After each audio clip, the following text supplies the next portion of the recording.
오늘 말씀의 욥기서는 크게 세 부분으로 나눠서 볼 수가 있을 것입니다. 첫 번째는 1장과 2장입니다.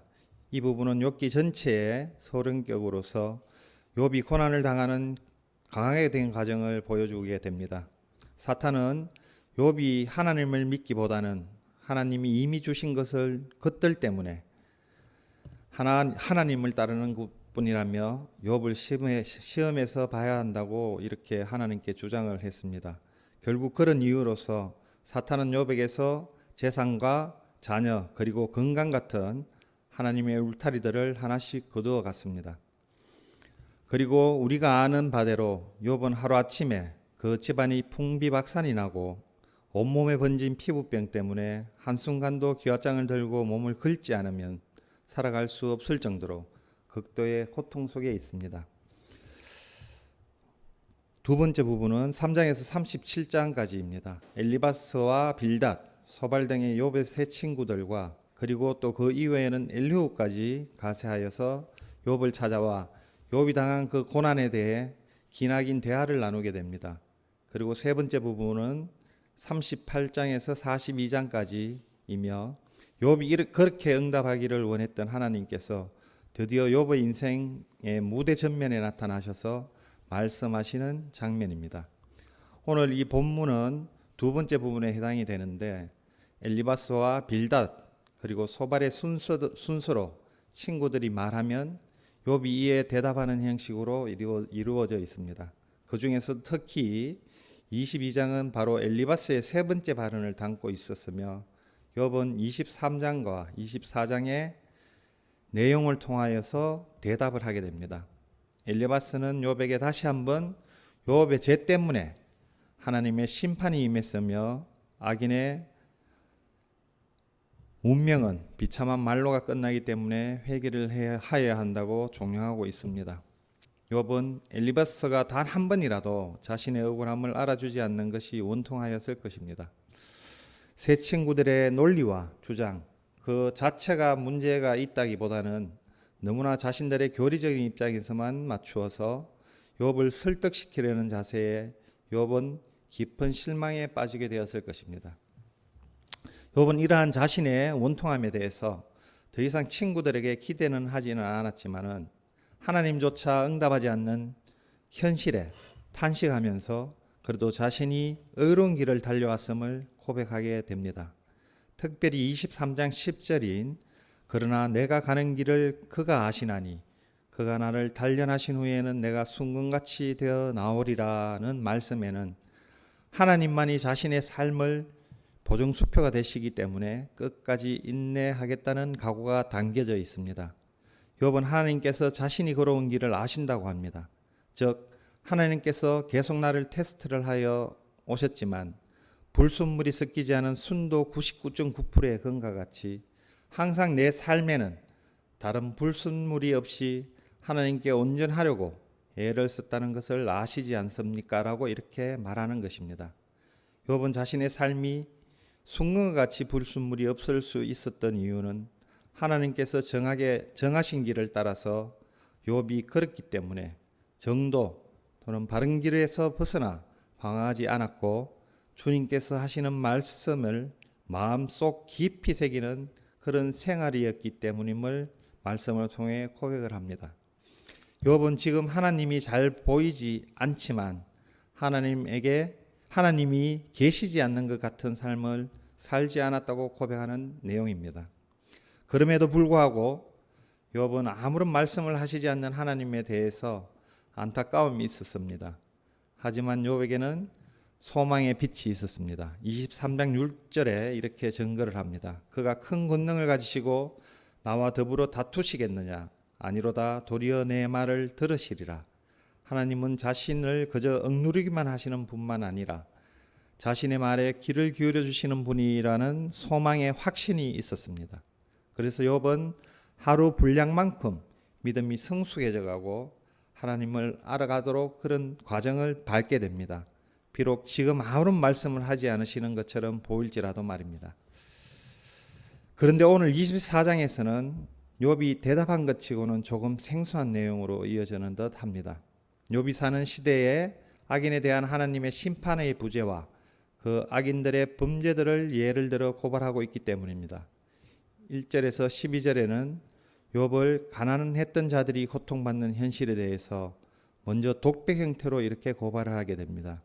1절 상반절에는 어찌하여 전능자는 때를 정해놓지 아니하셨는고 라고 이렇게 욥의 불만은 하나님께서 이 시대에 횡행하는 불평등의 구조에 대해서 심판날을 정하지도 않으셨을 뿐더러 잘못된 행동들이 여전히 도처에서 버젓이 계속되면서 범죄로 느끼고 부끄러워하지도 않는다는 데 있었습니다.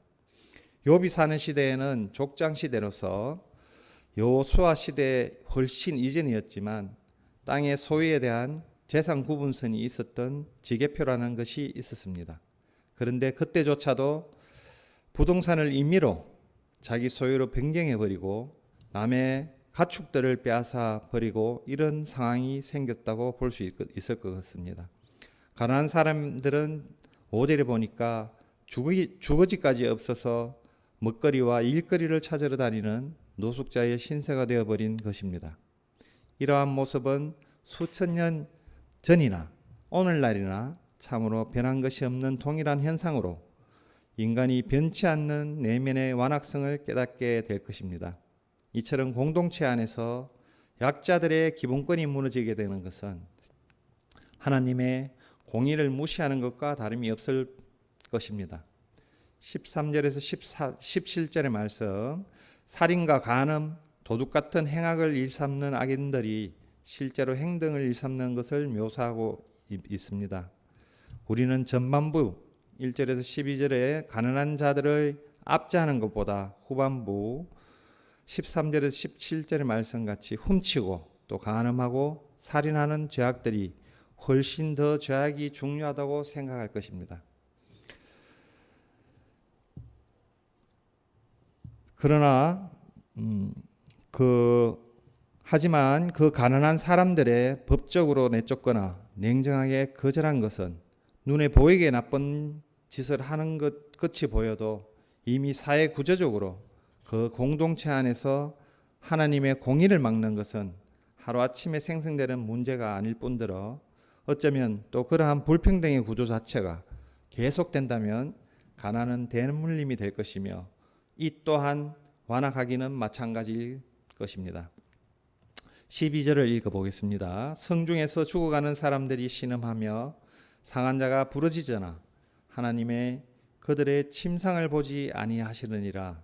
오늘 욥은 자신의 고난에 대한 하나님의 무응답이 이제는 성읍 안에서 상처 입은 사람들과 죽어가는 사람들이 아무리 소리를 질러도 하나님은 그들의 간구조차 못 들은 채 한다고 이렇게 표현을 합니다. 그렇습니다.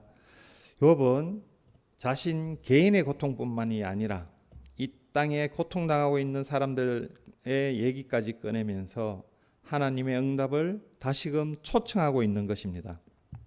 하나님은 왜 이 땅의 불의에조차 응답하지 않으십니까? 아니 하나님은 왜 저의 이 고난에 답변해 주지 않으시는 겁니까? 이렇게 말씀을 하고 있는 것입니다. 온몸이 피부병 때문에 한순간이라도 그 간지러움으로 버티기 힘들었을 욥은 아마 이 내용으로 보았을 때 약 한 첩 제대로 먹지 못하며 하루하루 연명하고 있었을 것입니다. 그러나 욥의 입에서 이러한 기도는 불신앙적인 불평이 아니라 오히려 그 메마름 속에서 자신의 영적 목마름을 갈구하는 그런 신앙적인 부르짖음의 기도였던 것입니다. 특히 13절 이후 행악자들은 새벽에 일어나거나 밤에 도둑질하고 또 저물기를 기다렸다가 간음하고 어두워지면 벽을 뚫고 물건을 훔쳤습니다. 그래서 그들은 17절에서처럼 오히려 어둠 속에서 평안을 누리는 어둠의 자식들이었습니다. 13절 말씀에는 그들을 가리켜 광명을 배반한 사람들이라고 하였는데 표준 세번역에서는 빛을 싫어하는 사람들이라고 이렇게 표현을 하였습니다. 그리고 그들은 13절에서 빛이 밝혀주는 것을 경험한 적이 없어 알지 못하고 따라서 빛이 밝혀주는 길로 가지 않는다고 이렇게 말씀하십니다. 그러므로 욥은 자신이 이 세상의 정신을 따라 살아가는 것이 아니라 바로 하나님의 길로 걸어가고 있음을 다시 한번 분명히 하고 있습니다. 24절 말씀을 읽어보도록 하겠습니다. 하나님은 그에게 평안을 주시며 지탱해 주시나 그들의 길을 살피시는도다. 그들은 잠깐 동안 높아졌다가 천대를 받을 것이며 잘려 모아진 곡식이 이삭처럼 되리라. 이렇게 말씀을 하십니다. 그렇습니다.